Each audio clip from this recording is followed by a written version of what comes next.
Hello दोस्तों, good afternoon, नमस्ते संस्कृताय। आप सभी का एमएस क्लासेस 1 में स्वागत है। दोस्तों, आज हम लेकर उपस्थित हुए हैं जो है रघुवंशम महाकाव्य की महत्वपूर्ण सूक्तियां। इसका जो कुछ प्रश्नों की जो प्रश्नोत्तरी थी दोस्तों, उसको क्लास को हम कल के क्लास में पढ़ाकर डाल दिए हैं। आज हमारा कुछ बचा हुआ प्रश्न था जो इम्पोर्टेंट था, तो उसको लेकर हम पुनः फिर से उपस्थित हुए हैं। ठीक है दोस्तों, तो आइए हम स्टार्ट करते हैं। आज का हमारा पहला प्रश्न क्या है। पहला प्रश्न हमारा है दोस्तों कि रघुवंशी राजाओं में सर्वप्रथम नाम आता है। जो रघुवंशी राजा था, जो रघुवंशम महाकाव्य है, उसमें रघुवंशम जो महाकाव्य है उसमें किस राजा से शुरुआत होता है, कौन से राजा का पहले नाम आता है।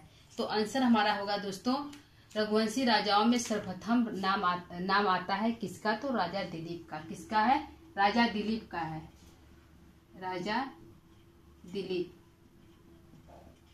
ठीक है, ये हमारा पहले प्रश्न का आंसर है। दूसरा प्रश्न देखते हैं। दूसरा प्रश्न हमारा है, इंदुमती किस ग्रंथ की पात्र है। जो इंदुमती है वह किस ग्रंथ की पात्र है। तो इंदुमती दोस्तों अज की पत्नी है और यह रघुवंशम की पात्र है। ऐसी पात्र है जिसमें जो है रघुवंशम में एक जो है प्राण रूप डाल देती है। मानो कि जो हमारा 8वां सर्ग है अज बिलाप, उस अज बिलाप मानो कि रघुवंशम का प्राण है। इतना ज्यादा जो है राजा जो अज है इतने ज्यादा अधिक बिलाप करते हैं कि जो है यहाँ पे बिलाप करने से जो है 8वां सर्ग में करुण रस वहां पे पाया जाता है। ठीक है, करुण रस की उत्पत्ति हो जाती है। तो यहाँ पे हमारा प्रश्न है, इंदुमती किस ग्रंथ की पात्र है। तो इंदुमती जो है दोस्तों रघुवंशम की पात्र है। किसकी है? रघुवंशम की पात्र है। रघुवंशम महाकाव्य। ठीक है, रघुवंशम महाकाव्य। ठीक है, अगला प्रश्न देखते हैं। तीसरा प्रश्न हमारा क्या है? तीसरा है, संध्या से किसकी तुलना की गई। रघुवंशम के द्वितीय सर्ग में जो रानी सुदक्षिणा और राजा दिलीप गाय को बीच में करके आगे अगवानी करते हुए राजा दिलीप चलते हैं, पीछे जो है सुदक्षा चलती है। तो उन दोनों के बीच में जो गाय ऐसी लग रही थी मानो संध्या के समान लग रही थी। तो यहाँ पे संध्या से किसकी तुलना की गई। जो राजा दिलीप और सुदक्षा के बीच में जो गाय थी, तो उसकी संध्या से जो किसकी तुलना की गई है, तो धेनु की तुलना की गई, नंदिनी गाय की तुलना की गई है। किसकी है? नंदिनी गाय की तुलना की गई है। नंदिनी गाय की। ठीक है, यह हमारा आंसर है। अगला है दोस्तों चौथा है, राजा दिलीप द्वारा चलाया गया अस्त्र व्यर्थ होगा किसने कहा। किसने कहा? जब राजा दिलीप पर जो है सिंह जो है आक्रमण कर देता है उसको मारने के लिए। पहले तो वह धेनु पर आक्रमण करता है, किस पे? नंदिनी गाय पे आक्रमण करता है उसको मारने के लिए। तो राजा दिलीप जो है तीर धनुष अपने जो है निकालते, तीर धनुष जो मारने के लिए निकालते हैं। तो तब सिंह कहता है कि हे राजन, तुम्हारा आज सारा जो भी आप अथवा कार्य करेंगे सभी व्यर्थ होगा। सारे कार्य आपके व्यर्थ हो जाएंगे, क्योंकि मैं कुंभोधर हूँ, निकुंभ का मित्र कुंभोधर हूँ। अर्थात जो भी आज आप प्रयास करेंगे वह सभी व्यर्थ हो जाएंगे। तो यहाँ पर प्रश्न है कि राजा दिलीप द्वारा चलाया गया अस्त्र व्यर्थ होगा, यह किसने कहा था। यह शब्द किसने कहा था?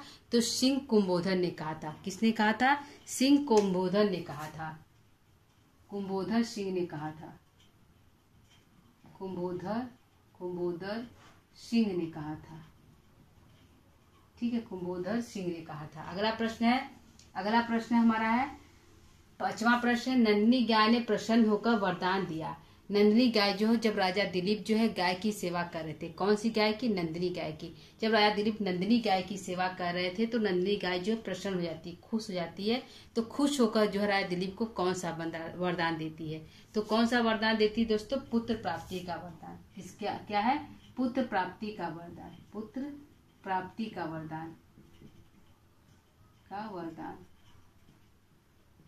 ठीक है, पुत्र प्राप्ति का वरदान देती है। अगला है, रघु के पिता का क्या नाम था। जो रघु है उनके पिता का क्या नाम है। तो रघु के पिता का नाम दोस्तों राजा दिलीप है। क्या नाम है? राजा दिलीप है। राजा दिलीप जो है रघु के पिता है। ठीक है, फिर पूछा रघु के पुत्र का क्या नाम है। तो रघु के पुत्र का अज नाम है। अज के पुत्र का क्या नाम है दोस्तों? तो दशरथ नाम है। दशरथ के पुत्र का क्या नाम है? तो राम नाम है। राम के पुत्र का क्या नाम है? तो लव कुश नाम है। लव कुश के पुत्र का क्या नाम है? तो जो है उनका जो है यह क्रम जो है चलता रहेगा। अंतिम राजा जो है दोस्तों लौ के कुश का पुत्र नाम है अतिथि नाम है, और जो है अंतिम राजा जो है अग्निवर्ण है। ठीक है, तो यहाँ पे पूछा है कि रघु के पिता क्या नाम है, तो राजा दिलीप है। यदि पूछ लिया कि रघु के पुत्र का क्या नाम है, तो अज है। ठीक है, राजा दिलीप की पत्नी का नाम है, राजा दिलीप जो उनकी पत्नी का क्या नाम है, तो रानी जो है सुदक्षिणा नाम है। क्या नाम है, सुदक्षिणा नाम है, सुदक्षिणा नाम है। ठीक है, रानी सुदक्षिणा नाम है। अगला प्रश्न, राजा दिलीप की पत्नी क्या नाम है, सुदक्षिणा नाम है। 8वां प्रश्न है, सीता परित्याग का वर्णन किस सर्ग में, किस सर्ग में जो है सीता परित्याग का वर्णन है, तो 8वां सर्ग है। कौन सा है दोस्तों, 8वां सर्ग है, अरे सॉरी दोस्तों 14वां सर्ग है। 14वां सर्ग में जो है सीता परित्याग का वर्णन है। ठीक है, अगला देखते हैं, वागर्थ ई संपृक्तौ यह किस ग्रंथ का मंगलाचरण, वागर्थ ई संपृक्तौ जो है मंगलाचरण किस ग्रंथ का है, तो यह कालिदास की रचना है, यह मंगलाचरण है। और रघुवंशम क्या है, किसका है, रघुवंशम का है, रघुवंशम का है।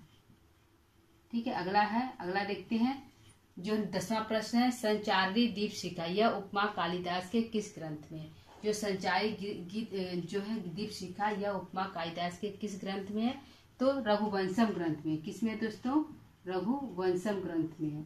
कब इसका वर्णन कब आता है, जब जो है इंदुमती का स्वयंवर का जब वर्णन होता है, वहां पे जो है कालिदास को उपमा दी जाती है। इतनी अधिक जो है उनका जो स्वयंवर था इंदुमती का इतना अधिक सजाया गया था कि उसको देखकर जो है कालिदास को संचरी दीपशिखा की उपमा दे दी गई। ठीक है, अगला है, न पादोन्मूल शक्ति अहम सिलोचये मूर्छन्ति मारुतश यह सुक्ति किस ग्रंथ से, यह जो सुक्ति है जब राजा निकालते हैं अपने कमान से जो तीर धनुष निकालते हैं, तो उनकी जो उंगलियां हैं वह जो चिपक जाती है, उसमें जो चिपक जाती है वह नहीं छूटती है। और मूर्छति मारुतम यह सुक्ति किस ग्रंथ की है, तो यह सुक्ति जो है रघुवंशम की है। किसकी है दोस्तों, रघुवंशम की है। और किस यदि पूछ लिया किस सर की है, तो द्वितीय सर की है। किसकी है, द्वितीय सर की है, द्वितीय सर की है। ठीक है, यह जो सुक्ति है द्वितीय सर की है और रघुवंशम की। अगला है, रघुवंशम आदि मनु कौन, रघुवंशम का जो आदि मनु किसको कहा जाता है, तो रघुवंशम का आदि मनु जो है वैवस्वत मनु कहा जाता है। किसको कहा जाता है, वैवस्वत मनु को, वैवस्वत मनु को कहा जाता है। ठीक है, किसको कहा जाता है दोस्तों, वैवस्वत मनु को कहा जाता है। ठीक है, अगला है, इंदुमती स्वयंवर वर्णन किस सर्ग में है, जो इंदुमती का स्वयंवर का वर्णन किस सर्ग में दोस्तों, तो षष्ठ सर्ग में आता है। कौन सर्ग है, षष्ठ सर्ग है। ठीक है, यह हमारे दोस्तों 13 प्रश्न है। प्रश्न को एक बार फिर देखेंगे, उसके बाद कुछ प्रश्नों को हम और लेंगे। ठीक है, रघुवंशी राजाओं में सर्वप्रथम नाम आता है, तो राजा दिलीप का नाम आता है। किसका आता है, राजा दिलीप का नाम आता है। इंदुमती किस ग्रंथ की पात्र है, तो रघुवंशम की पात्र है। संध्या से किसकी तुलना की गई है, तो नंदिनी गाय की तुलना की गई है। राजा दिलीप द्वारा चलाया गया अस्त्र व्यर्थ होगा किसने कहा, तो कुंभोधर नामक सिंह ने कहा। नंदिनी गाय ने प्रसन्न होकर वरदान किसको दिया, तो किस वरदान दिया था, क्या वरदान दिया, तो पुत्र प्राप्ति का वरदान दिया। रघु के पिता क्या नाम है, तो दिलीप नाम है। राजा दिलीप की पत्नी का नाम है, तो सुदक्षिणा नाम है। सीता परित्याग का वर्णन किस सर्ग में, तो 14वां सर्ग में है। वागर्थ ये संपृक्त यह किस ग्रंथ का मंगलाचरण है, तो रघुवंशम का मंगलाचरण है। संचरी दीपशिखा यह उपमा कालिदास के किस ग्रंथ में है, तो रघुवंशम ग्रंथ में है। रघुवंशम आदिम मनु कौन है, वैवस्वत मनु है। इंदुमती स्वयंवर वर्णन किस सर्ग में है, तो षष्ठ सर्ग में है। ठीक है दोस्तों, तो यह हमारे प्रश्न है।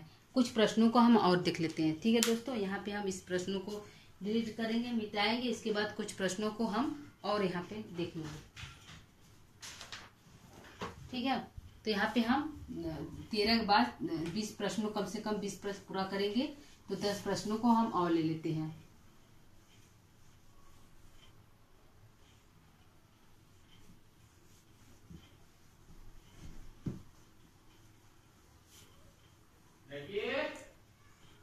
ठीक है, अगला देखते हैं, यहाँ पे हम 14वां प्रश्न को लेंगे। ठीक है, कौन सा प्रश्न है, 14वां प्रश्न को यहाँ पे हम लेंगे।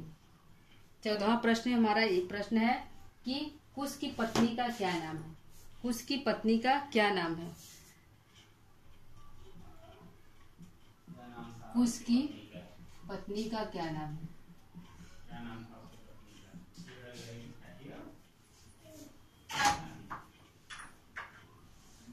सही ना?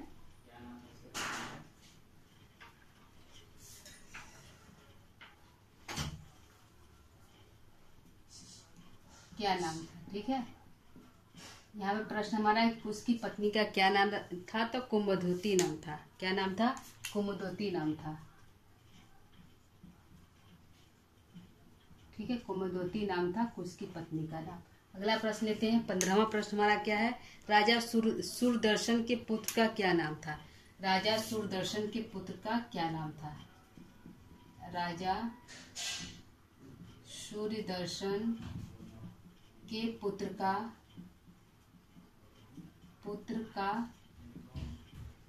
क्या नाम था?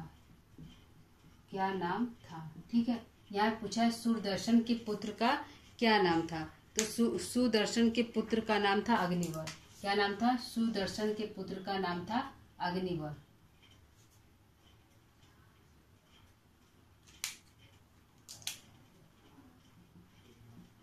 अग्निवर, क्या नाम है? अग्निवर।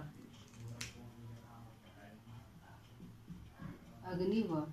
अगर पूछ लिया कि रघुवंशम का अंतिम राजा कौन है, तो अग्निवर। क्या है? पूछ लिया कि रघुवंशम का अंतिम राजा कौन है? रघुवंशम महाकाव्य का अंतिम राजा कौन है? अंतिम राजा कौन है? ठीक है, अंतिम राजा कौन है? तो दोस्तों अग्निवर है। कौन है? अंतिम राजा कौन है? तो अग्निवर है। अग्निवर है।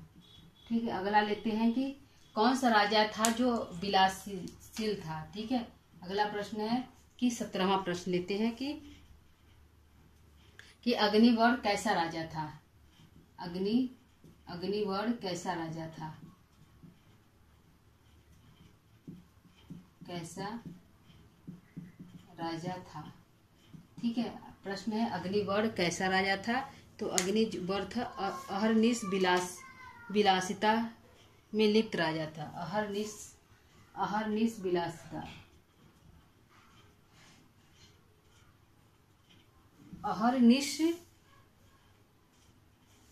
अहरनिश विलासिता में लिप्त। अहरनिश विलासित राजा था।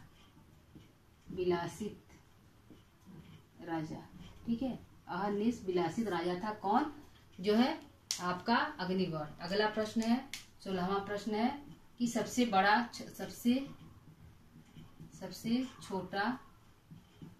सर्ग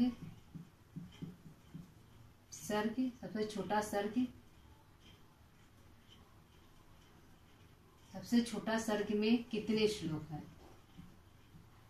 कितने श्लोक है?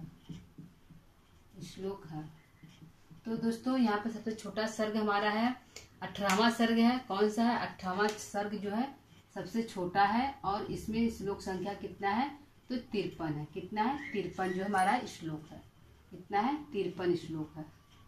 ठीक है, 104 जो है सबसे बड़ा है, वह जो है हमारा 12वां सर्ग है जिसमें रावण वध है। और यह जो है सबसे छोटा है, 18वां सर्ग सबसे छोटा है और इसमें जो है वंशानुक्रम का वर्णन है। ठीक है, वंशानुक्रम का वर्णन है। 17वां देखते हैं। 17वां हमारा प्रश्न क्या है? तो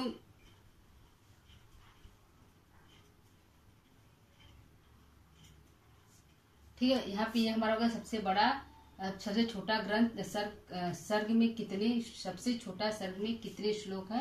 तो 53 श्लोक है। और सबसे बड़ा सर्ग में कितने श्लोक है? सबसे बड़ा सर्ग में कितने श्लोक है?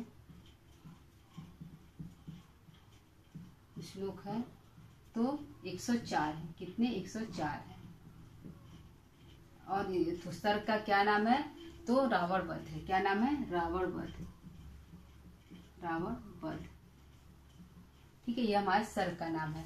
ठीक है, अगला 18वां प्रश्न देखते हैं। 18वां हमारा प्रश्न क्या है?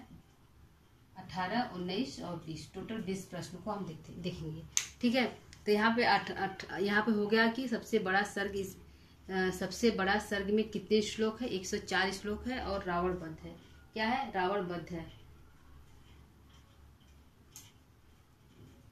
सबसे छोटा सर्ग का क्या नाम? प्रश्न है, सबसे छोटा सर्ग का क्या नाम है? सबसे छोटा सर्ग का क्या नाम है? क्या नाम है दोस्तों? सबसे छोटा सर्ग का वंशानुक्रम। क्या नाम है? वंशानुक्रम। वंशानुक्रम।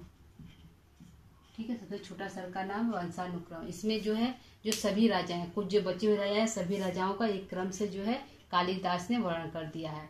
ठीक है, अगला देखते हैं 19वां। प्रथम और अंतिम राजा कौन है? प्रथम रघुवंशम महाकाव्य के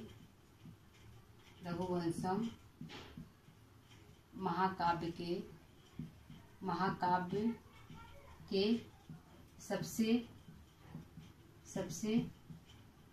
प्रथम राजा, रघुवंशम महाकाव्य के प्रथम राजा व अंतिम राजा कौन? प्रथम व अंतिम राजा कौन है? अंतिम राजा कौन है? ठीक है, प्रश्न है कि रघुवंशम महाकाव्य के प्रथम व अंतिम राजा कौन है? तो प्रथम राजा जो है कौन है? तो दिलीप है। दिलीप और क्या है? अग्निवर। ठीक है, यह प्रथम है, यह लास्ट है। ठीक है, दिलीप जो है प्रथम है, अग्निवर जो है लास्ट है। 20वां प्रश्न ले लेते हैं हम।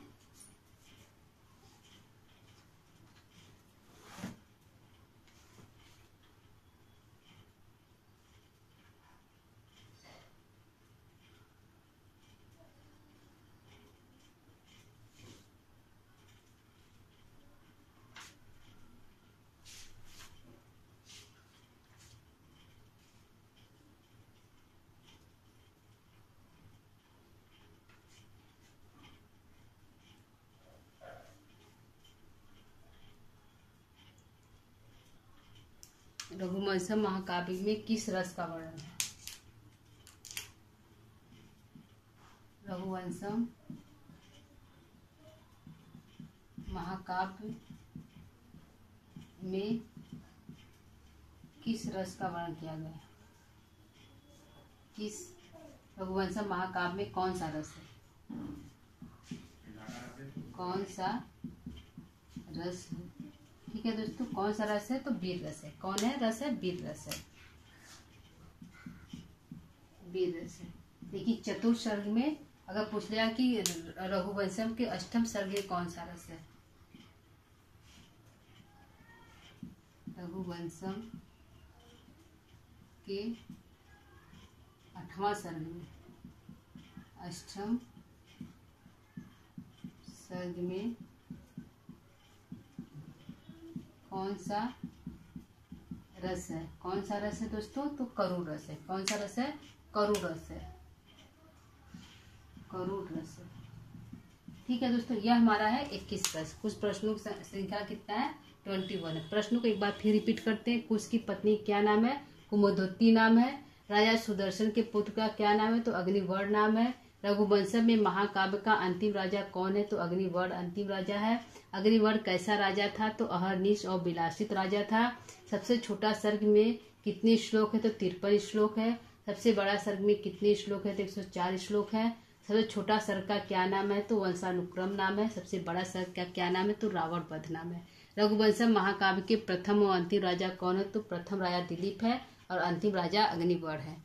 ठीक है, अगला है रघुवंशम महाकाव्य में कौन सा रस है? तो वीर रस है।